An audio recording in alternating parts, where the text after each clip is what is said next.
Postoji čuveni film Čovek slon, jedna epizoda kultne serije Zone sumraka posvećena je ovoj temi. U Bangladešu postoji osoba koja je imala tu nesreću da je zadesi ovo retko oboljenje. Evo je 5 bizarnih činjenica o neverovatnom čoveku drvetu. Ova bolest je zapravo virus koji izaziva pojavu tumora svuda po telu i povećava proizvodnju keratina. Čovek iz Bangladeša, koga zovu i čovek drvo, sada je u prilici da sam jede po prvi put posle čitave decenije, nakon što su mu hirurzi sa ruku uklonili grane, ako možemo tako da se izrazimo. Abul Bayandar boli se sa ovim problemom još od 15. godine, kada je primetio da boluje od retke kožne bolesti.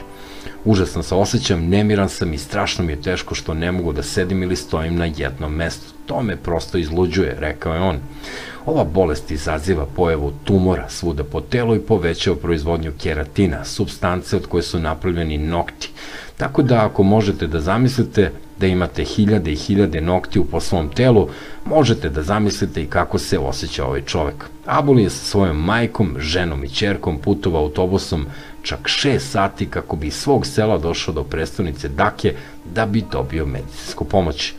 Došli smo u Daku kako bi Abul imao najbolju moguću negu. Ako se moj sin oporavi, moći će da brine o nama u budućnosti, da podiže svoju ćerku i da živi normalnim životom kao svi ostali, rekla je njegova majka.